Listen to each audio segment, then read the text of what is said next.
Change begins from within. As easy as it is to look outside of ourselves and want the world to change, the truth is, it never will if we remain the same. This podcast was created for changemakers like you who want more love and connection in your community.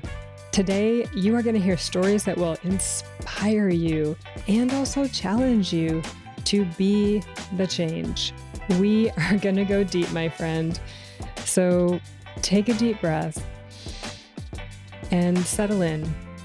My name is Ame-Lia Tamburini. Welcome to the Circle of Change. Hello, friend. So glad you're here with me today. This is the last episode of season 1 of the Circle of Change. I can hardly believe it. We have been going strong for the spring and summer and have so appreciated all the feedback and words of encouragement we are receiving from you. Thank you for sharing what this podcast has meant to you with us. It really lets us know that we are making a difference in some small way, and that's really the point. We want you to feel supported and inspired and also give you lots to think about as you go about being change makers in your life. So thank you so much for joining us.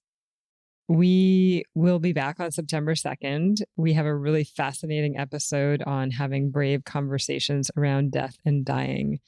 I love that we are bringing this conversation to you because I do think that the opportunities for brave conversations are all around us.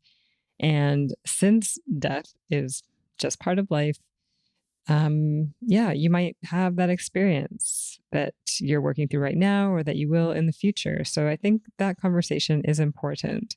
And then our second circle conversation in September is with 2 leaders who are bringing spirituality to the workplace. And this topic is near and dear to my heart because I do believe and have also witnessed that the more we as leaders are in touch with ourselves, that we are creating spaces and the skills to lead from our heart and those places that are bigger than ourselves, that we are making strides to bring this world back to its most natural, peaceful, healthy place. And I know that it's terrifying for some of us to think about that, but these 2 leaders really allow us to see the possibility that is there when we let that in. So stay tuned. September is going to be awesome. I can't wait to be with you then. As we begin today, this final episode of season 1, I want to read this passage from Thich Nhat Hanh's How to Eat. I love this book. I keep it on my kitchen, or not my kitchen, my dining room table. And not every meal, but almost every meal, I pick it up and just read a little passage. And it's so beautiful for just grounding me in the present moment with my food, because I don't know about you, but I can be very distracted during mealtime, multitasking and all of that. And it's just been a beautiful practice for me to get present. So this is called Eating Mindfully is a Practice. When we eat our meal, we should show up for that meal 100%. Eating mindfully is a practice.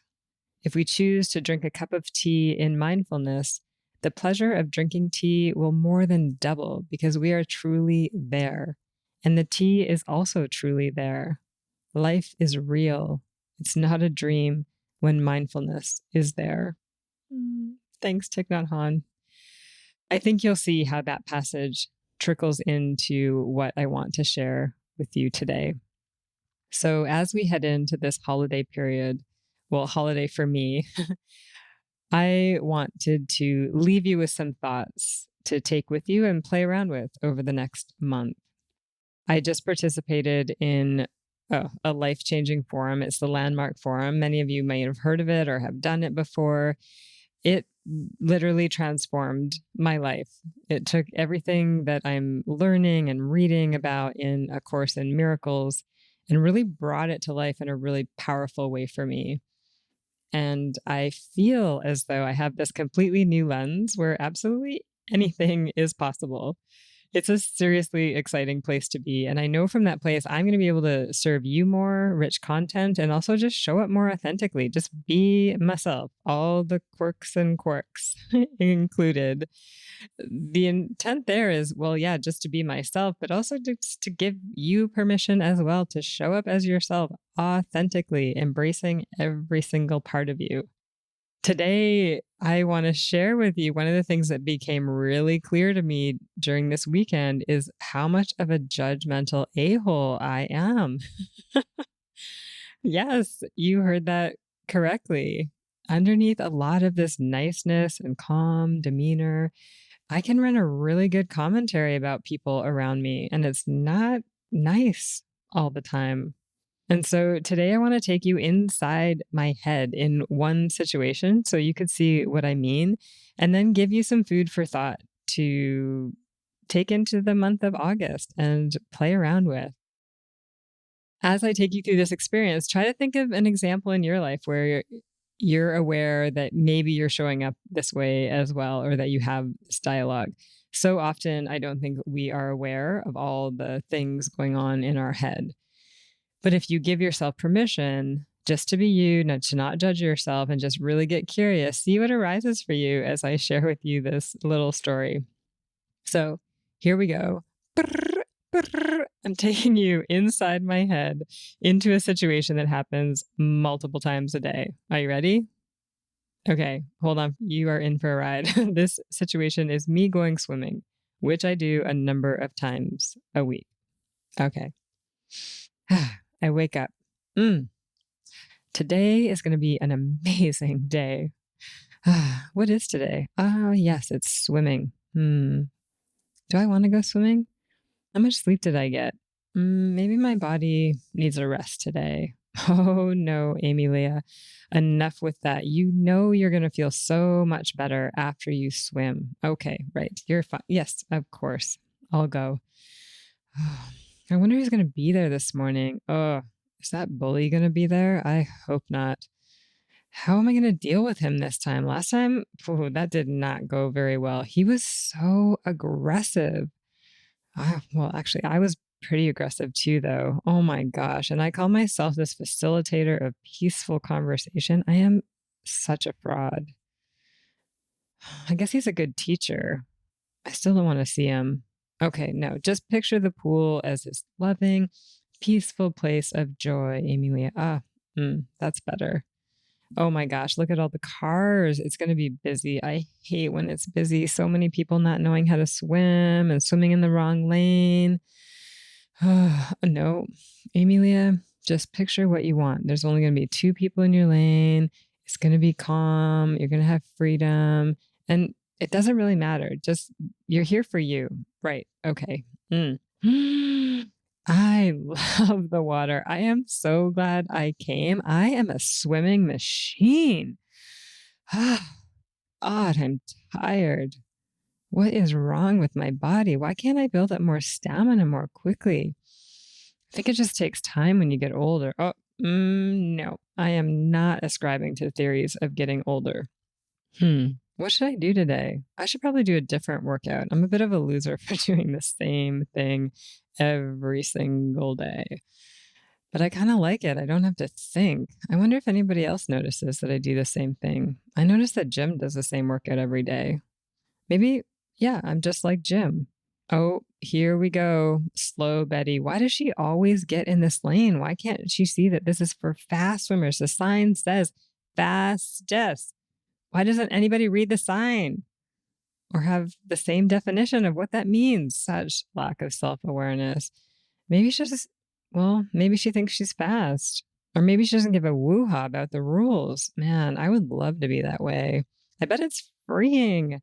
Maybe I should be like Betty. Oh, hey, Jim. Oh, man, I love Jim. What a nice smile. I remember when I thought he was really grumpy, but that was just me. And now we're like best friends. Is he walking slower? Maybe he isn't well. I'll ask him on the next break. Oh my gosh, is the time up yet? Whoa, it's only been 10 minutes. Oh man, this is going to take forever. Okay, I'm going to stop there. I think you probably get the picture, but literally, this goes on multiple times a week, or it did up until yesterday.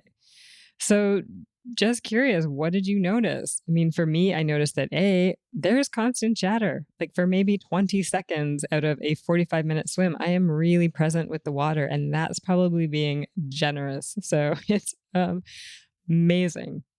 Secondly, I am always trying to make sense out of everything, that person's getting in the lane because they're an idiot, or there's so many cars. That means it's going to be busy. Someone smiled at me. That means they like me. My body is tired. That means I'm getting old, or that I didn't give enough rest. And on it goes. It's just this constant creative writing session. And depending on the story, I feel energized or I feel drained in my body. And I am being vulnerable enough to share this with you because I'm pretty convinced that I am not alone in this. So, what are the situations for you, the places that you show up and run this dialogue in your head that maybe you're not even aware of? It could be doing your morning workout, heading into the office, your morning commute. Oh my gosh, why that person cut me off? Visiting the in-laws. Ooh, we've got lots of stories about in-laws. Greeting your spouse at the end of the day, or walking into a meeting with your boss or your employee, or putting your kids to bed. Like, what is the chatter and the stories that you are telling yourself in these moments? Now, remember, the key here is to do this without judgment. It is not your fault. It's not our fault that we have these stories. Many brain scientists will tell you that this is simply how our brains work. There's nothing wrong with you. So step in with curiosity and see what you discover. Everything I've just mentioned is really a dialogue with ourselves, with myself. I come into a room and I'm having a dialogue. But this phenomenon, it does not disappear when we are in conversation with others, when we are quote unquote listening to what is being shared with us at a business meeting, or with a friend, or at a community meeting, or with our partners. Perhaps it's most noticeable or pronounced with those people that are really close to us, those people that we have come to know, and we just think we've figured them all out. So that every time, that specific set of words get said, that, oh yeah, we know what that means, right? Like, just think about this. If someone says, "Yes, dear," we make it mean something. Yes, dear. We make it mean something. And that meaning comes from our past experiences. So not only with them, but what we have picked up along the way. So for example, "Yes, dear." So condescending. I hate when he says that. I feel like I'm a kid. Maybe your dad used to say that to you when you thought he was ignoring you, right? Or, "Yes, dear." Oh, that's so sweet. My grandpa used to say that to my grandmother. Oh, I love when he says that to me. It's just 2 words, "yes, dear," but it can create a flurry of emotions. And people's differences in interpretation of those words can cause so much divisiveness. I bet I could split apart a room by diving into the meaning of these 2 words, "yes, dear." No, you may have to get really honest with yourself to see that you are doing this in every moment of your conversation. I am doing this too. We are doing this together. Once I saw this, I literally couldn't stop laughing. I mean, it's pretty funny to actually recognize how creative we can be in our heads and witness all the chatter and the meaning that we are ascribing to things. Not only does it cause this flux of emotions, up, down, it also makes it almost impossible for us to hear each other because we're always listening through this filter of our past experiences, like not being, like Thich Nhat Hanh says, like just present in the moment, experiencing the words for what they are, whatever that means. And this comes from somebody who, I mean, I have a strong identity of being a good listener, right? I've built my whole life, my relationships, including my business, around that identity. And I know this is true for me as well. So while there is humor in this, if you can allow yourself to get there, it's also very destructive. And this is where it comes back to being the change from within. Think about how much of the world's strife is caused by us ascribing meaning to what is being said, seen, or felt. Wars have been started over this. Many, many, many people have been killed over this. Our instructor over the weekend, she really brought this home when she spoke of witches, right? And how many witches were killed because somebody ascribed a meaning to their ways of being and made it wrong. And now that meaning is different, and there are thriving communities of quote unquote witches, right? We've changed the meaning and what it means for us. This happened with our view of the world. It's round, it's flat. Religions, my interpretation of the Bible, of these words, is right and yours is wrong. And this has obviously been the case for colonization and genocide that has happened around the world and here on Turtle Island with our First Nations, Inuit, Métis, Native American, Alaska Natives, people of color. So much harm has been caused by us ascribing meaning to words, to things, to actions. This is why it's important for us to become aware of when we are doing this in our own lives, because even though we might not think we're causing harm by this constant stream of chitter chatter in our head, we are actually contributing to harm in micro and macro ways when we are not aware of it. So this is all part of being that change from within, being able to recognize that things we deem to be out there are in us. So I want to invite you over the month of August, when you're sitting on the beach or reading a book or having that conversation with your kids, what are the stories that you are telling yourself? What are the phrases, those key phrases that your kids say or your partner or your boss says that kind of get you into a bit of a tizzy? And ask, what is the meaning I am ascribing to this right now?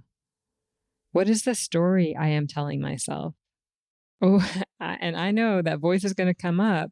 Ame-Lia, this is not a story. I've witnessed this over and over and over again. I know that when they say this, it means this, right? I know, but just be curious. Just be curious and see what you find. We're going to be building on this over the month through Instagram and LinkedIn to bring you through what you can actually do with this information. So please join us over there. And thank you. God, when we have the courage to look within us in this way and actually be the change right here, right now, in this moment, it is profound. And I love that you are here willing to listen and explore. I am wishing you the most amazing month of August. I cannot wait to be back here with you in September with some really meaningful and juicy circle conversations. I am also looking forward to the break. I get to fly home and connect with my family, which I'm really excited about, and just take in all the beauty of August and what that brings up here in Canada.